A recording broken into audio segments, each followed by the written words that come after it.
नमस्कार। आज अपने कक्षा 12 इतिहास के चौथे अध्याय मुगल आक्रमण प्रकार एवं प्रभाव, इसमें अपना एक अध्ययन बिंदु जो है दुर्गादास राठौड़, वीर दुर्गादास राठौड़ जो जोधपुर के संरक्षक जो है कहलाते हैं मारवाड़ रियासत के, उसके बारे में जो है अपने बची हुई कुछ बातें हैं वो अपने अध्ययन करते हैं इनका। तो शुरू करते हैं आज का टॉपिक वीर दुर्गादास राठौड़। तो खास बात यह है कि वीर दुर्गादास राठौड़ के बारे में हमने काफी पढ़ लिया है कि जैसे उसमें शहजादा अकबर जो कि औरंगजेब का पुत्र है उसको उसने विद्रोह के लिए उकसाया। उसके साथ साथ में जो है एक प्रकार से मेवाड़ के महाराणा राज सिंह के साथ जो है वो अपना एक प्रकार से गठबंधन तय करते हैं, बनाते हैं, जो अपने आप में राठौड़ सिसोदिया गठबंधन के नाम से जो है पुकारा गया है। तो ये कुछ बातें अपने जो है पिछली वीडियो में पढ़ी हैं। इसके अलावा जो है अन्य बातें क्या हैं वो अपने पढ़ते हैं।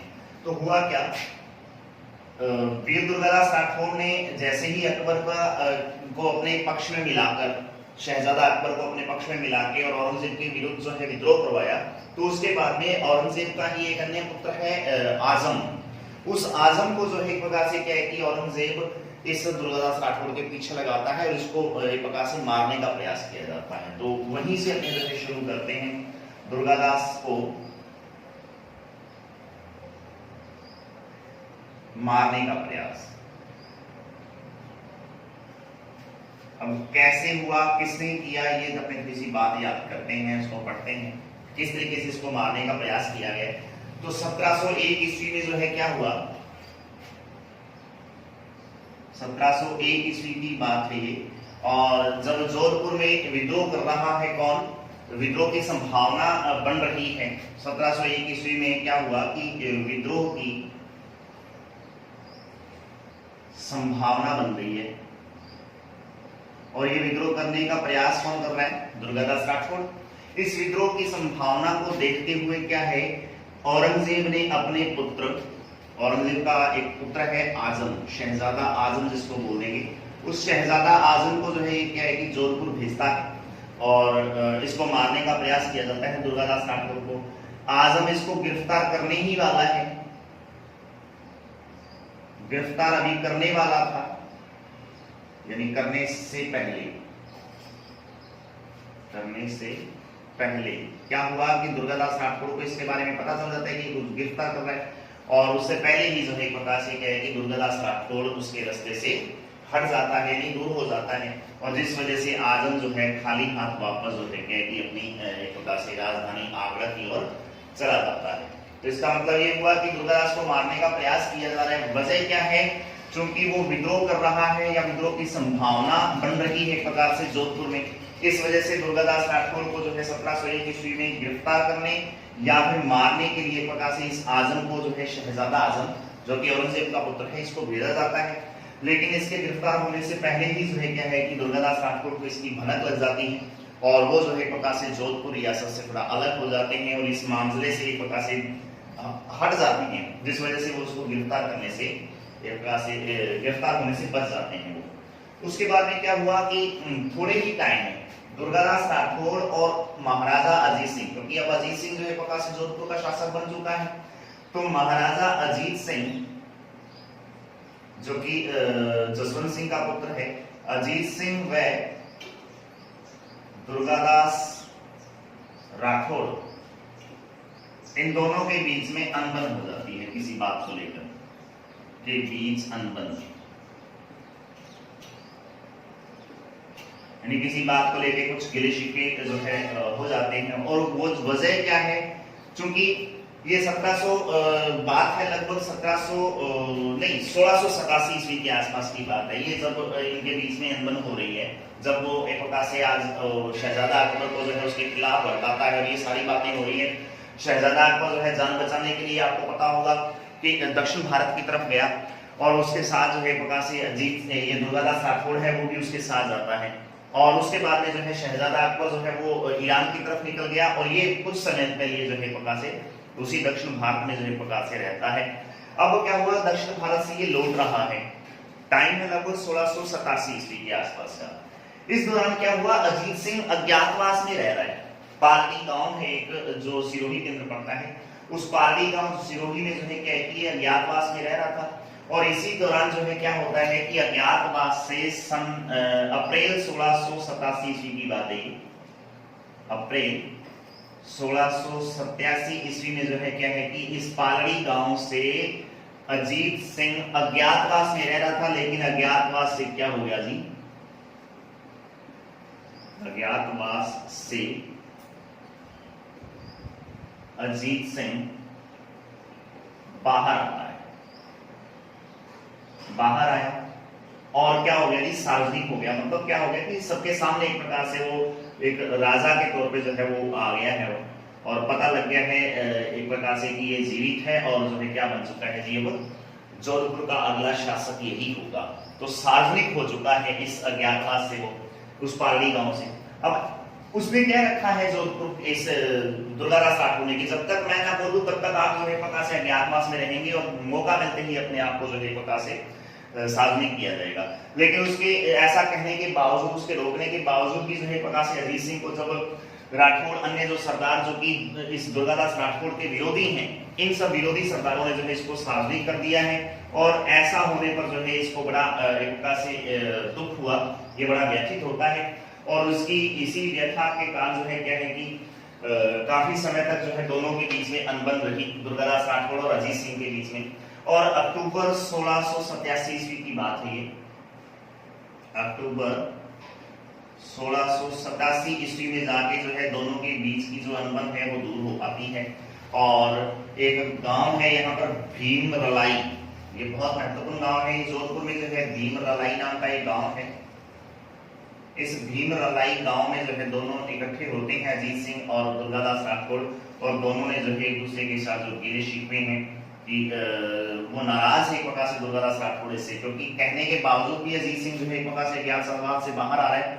इस वजह से गिले शिकवे जो भी हैं उनको जो है एक प्रकार से क्या है कि दूर किया जाता है इस भीम रलाई गांव में अक्टूबर 1687 ईस्वी में। तो इस तरीके से दोनों के बीच में दोबारा जो है एक प्रकार से क्या है कि वही जो पहले जैसी जो एक प्रकार से जो स्थिति जो थी वो प्राप्त हो जाती है, अर्थात दुर्गादास राठौड़ और अजीत सिंह दोबारा जो इकट्ठे हो जाते हैं। इसी दौरान क्या हुआ कि थोड़ा टाइम निकलने के बाद जो है इसकी एक प्रकार से जो औरंगजेब है, उस औरंगजेब की मृत्यु हो जाती है सन 1707 ईस्वी में। तो 1707 ईस्वी में जो है क्या है कि औरंगजेब की मृत्यु, औरंगजेब की मृत्यु हो जाती है। इस मृत्यु के बाद क्या हुआ, अब अजीत सिंह को मौका मिल रहा है कि अपने राज्य को, यानी पैतृक जो राज्य है उसको वापस एक प्रकार से वो हथिया सके, उसको दोबारा जो है उस पर कब्जा कर सके। और इसी दौरान जो है क्या है कि जोधपुर का नायब एक प्रकार से फौजदार है जिसका नाम है जाफर कुली। तो जोधपुर के नायब फौजदार जाफर कुली, इस जाफर कुली को जो है क्या है कि अजीत सिंह ने भगा दिया, ठीक है जी, यानी इसको भगाकर, और 3 अक्टूबर 1708 ईस्वी को, 3 अक्टूबर 1708 ईस्वी को इसको भगाकर अपना पैतृक राज्य मतलब जोधपुर पर अधिकार कर लिया। पूरी बात क्या है वो दोबारा सुनते हैं। 1707 ईस्वी में औरंगजेब की मृत्यु हो जाती है।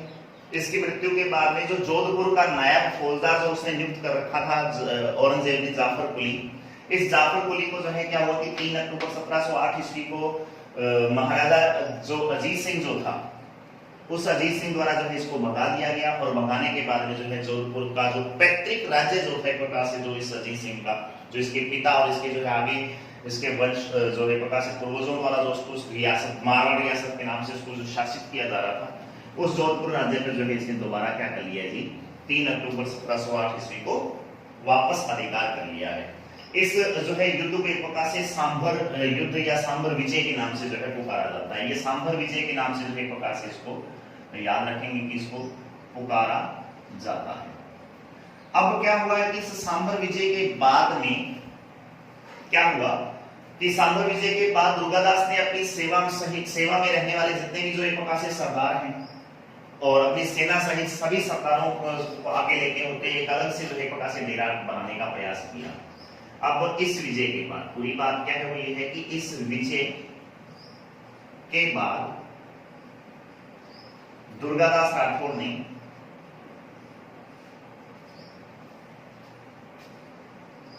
अपनी सेना सहित अलग डेरा बनाया।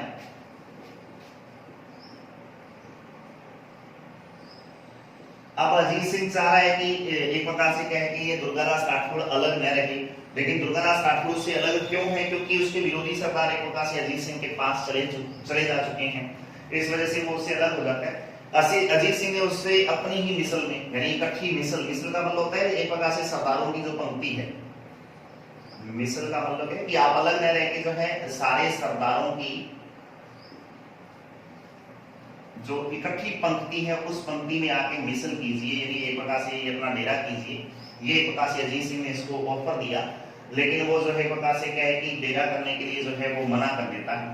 अजीत सिंह कहता है कि आप अलग से जो है डेरा न बनाएं और मेरी जो है मिसल में अर्थात जो मेरे सरदारों की जो पंक्ति है टोटल उसी पंक्ति में बैठे आप, उसी में अपना जो है एक प्रकार से क्या है कि अपना डेरा बनाइए।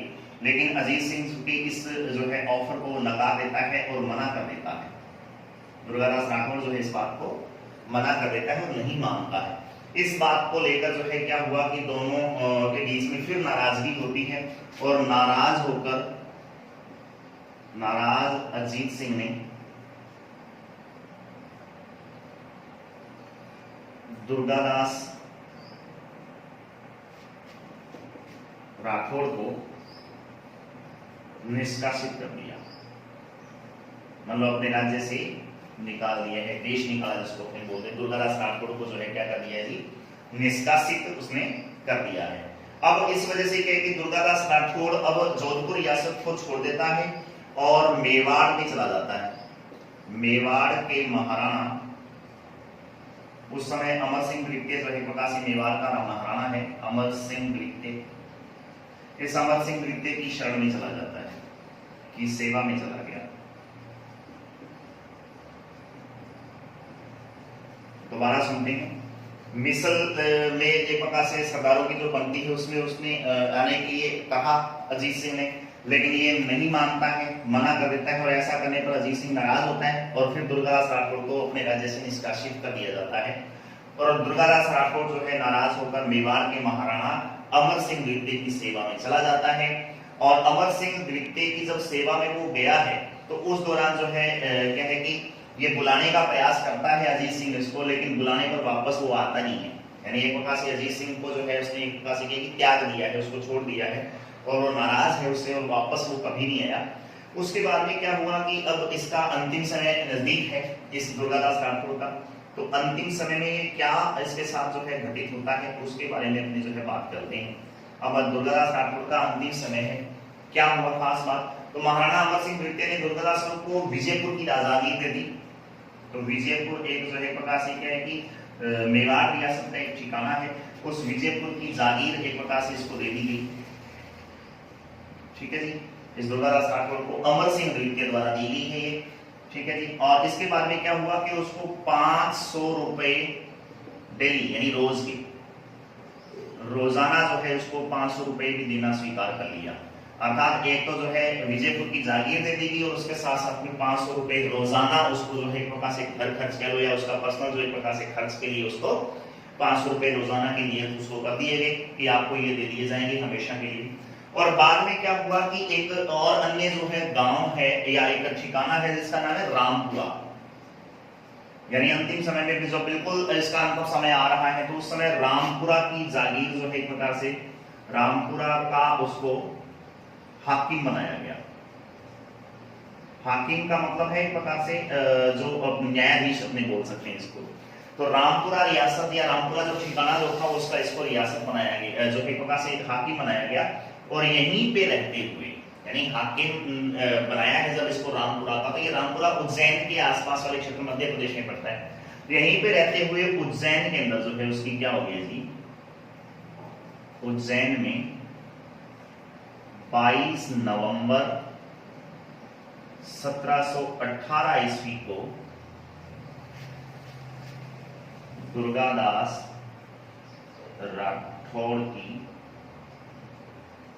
मृत्यु हो जाती है। अब कहने का मतलब ये है कि अंतिम समय में उसको पहले तो इस अमर सिंह तृतीय ने मेवाड़ के अंदर ये ठिकाना है विजयपुर, उस विजयपुर की जागीर दी और 500 रुपए रोजाना उसको नियत कर दिए कि आपको मिलेंगे हमेशा के लिए 500 रुपए। उसके बाद में जो है उसने इसको रामपुरा का हाकिम बना दिया। रामपुरा मध्य प्रदेश में उज्जैन के आसपास वाले क्षेत्र में एक जागीरी क्षेत्र था जो कि इस मेवाड़ रियासत के अंतर्गत आता था। अब इस जागीरी क्षेत्र रामपुरा का उसको हाकिम बनाया गया और यहीं पे रहते हुए उज्जैन के अंदर जो है क्या है कि 22 नवंबर 1718 ईस्वी को दुर्गादास राठौड़ की जो है वो मृत्यु हो जाती है। और उसकी मृत्यु के बाद में क्या है कि उसे क्षिप्रा नदी है उज्जैन में बहती है, आपको पता होगा क्षिप्रा नदी। इस क्षिप्रा नदी के किनारे जो है क्या है कि उसको किनारे अंतिम संस्कार हो जाता है उसका। और यहां पर उसकी आज भी छतरी बनी हुई है। इसी क्षिप्रा नदी के किनारे उज्जैन के अंदर जो है क्या है कि उसकी आज भी जाके देखें तो एक हमें छतरी दिखाई देती है जो वीर दुर्गादास राठौड़ की है। ठीक है जी, तो इस तरीके से वीर दुर्गादास राठौड़ का जो है एक प्रकार से क्या है कि अंत हो जाता है। अब वीर दुर्गादास राठौड़ के बारे में कुछ इतिहासकारों ने खास एक प्रकार से इसके बारे में बातें की नहीं है। तो राजस्थान के एक प्रसिद्ध इतिहासकार जो अंग्रेज थे जिनका नाम था कर्नल जेम्स टॉड। इस कर्नल जेम्स टॉड ने वीर दुर्गादास राठौड़ के बारे में बहुत महत्वपूर्ण बात कही है। वो क्या कहता है कि वीर दुर्गादास राठौड़ों का यूलिसेस है। राठौड़ों का यूलिसेस या यूलिसेस। अब राठौड़ों का यूलिसेस इसको जो है एक प्रकार से दुर्गादास राठौड़ को उसने कहा है कर्नल जेम्स टॉड ने। अब इसको ऐसा क्यों कहा है तो आपको शायद पता हो विश्व के इतिहास में हम यूनान की सभ्यता पढ़ते हैं। उस यूनान की सभ्यता में 480 ईसा पूर्व में डैरियस फर्स्ट यानी जो दारा प्रथम नाम से जो है जाना जाता है इतिहास में, ईरान का शासक है, उसकी सेनाओं ने एथेंस के ऊपर आक्रमण किया। ठीक है जी, एथेंस जो कि अपने आप में नगर राज्य था यूनान का, उस नगर राज्य एथेंस पर आक्रमण किया और उस आक्रमण के दौरान एथेंस की सेना का जो नेतृत्व करने वाला व्यक्ति है और जो एथेंस की एक प्रकार से जो बची हुई जो यूं मान लें कि जो स्थिति है उसको बचाने का जो प्रयास कर रहा है, उस प्रतिभा को या उस एक प्रकार से यूं मान लो कि डूबती हुई एथेंस की जो नाव है उसको बचाने का जो प्रयास किया था वो इस यूलिसेस नामक एक योद्धा ने किया है। ठीक ऐसा ही जोधपुर की डूबती हुई नाव को जो कि महाराजा जसवंत सिंह द्वितीय के बाद जसवंत सिंह के मृत्यु के बाद में जो ऐसा हो गया था जब 1678 ईस्वी में जम्मू में उसकी जो मृत्यु हुई उसके बाद में ऐसा हुआ कि अजीत सिंह को जो है प्रकार से वो राजा मानने से इनकार कर दिया उसने और ये सब कुछ घटनाएं हुई और इस वजह से जो है राठौड़ों की डूबती हुई नाव को या यूं मान लो कि मारवाड़ रियासत की डूबती हुई नैया को जो है प्रकार से पार लगाने का काम इसने वीर दुर्गादास राठौड़ ने किया है। जैसा एक प्रकार से यूनान के एथेंस की डूबती हुई नाव को बचाने का प्रयास इस यूलिसेस ने किया, ठीक ऐसा ही एक प्रकार से इस दुर्गादास राठौड़ ने किया है जोधपुर के लिए। इस वजह से इसको जोधपुर के राठौड़ों का एक प्रकार से यूलिसेस के नाम से जो है कर्नल जेम्स टॉड ने पुकारा है। काफी इंपॉर्टेंट बात है, ये याद रखेंगे इसको। उसके बाद राजस्थान के एक प्रसिद्ध इतिहासकार हैं डॉक्टर गौरीशंकर हीराचंद ओझा। गौरीशंकर हीराचंद ओझा ने जोधपुर का या जोधपुर राज्य का इतिहास नामक एक पुस्तक लिखी है। उसके दो भाग हैं, भाग ए और बै, यानी खंड ए और खंड बै, यूं इस तरह बोल सकते हैं हमने। तो जो दूसरा खंड लिखा है दुर्गादास इस जोधपुर राज्य के इतिहास का, जिस हीराचंद ओझा ने, डॉक्टर एक प्रकार से गौरीशंकर हीराचंद ओझा राजस्थान के प्रसिद्ध इतिहासकार रहे हैं। उन्होंने जो है प्रकार से जोधपुर राज्य का इतिहास पर दो एक प्रकार से कह कि खंड लिखे हैं और उसमें दूसरा जो खंड लिखा है वो दूसरा सारा का सारा खंड जो है वो वीर दुर्गादास राठौड़ को समर्पित है। अर्थात एक प्रकार से गौरीशंकर हीराचंद ओझा द्वारा लिखे गए जोधपुर राज्य के इतिहास का दूसरा खंड जो है वो वीर दुर्गादास राठौड़ को जो है एक प्रकार से समर्पित कर दिया गया है। और इसमें जो है वीर दुर्गादास राठौड़ की उपलब्धियां और अजीत सिंह को किस तरीके से वो अपना शासक एक प्रकार से वो बनाता है जोधपुर का, और कैसे जो है इस औरंगजेब की एक प्रकार से के चंगुल से उसको बचाता है और किस तरीके से वो शासक बनाता है, वो सारी की सारी घटनाएं एक प्रकार से उस दुर्गादास राठौड़ के ऊपर जो है उसने लिखने का प्रयास किया है। तो इस तरीके से अपने जो है इस दुर्गादास राठौड़ के ऊपर जो टॉपिक चल रहा था वो आज अपने पूरा होता है। नेक्स्ट वीडियो में जो है अपने इसी लेसन में जो है बचे हुए कुछ एक पार्ट्स हैं वो अपने पढ़ेंगे, अध्ययन करेंगे उनका। तो आज के लिए इतना ही, धन्यवाद, जय हिंद, जय भारत।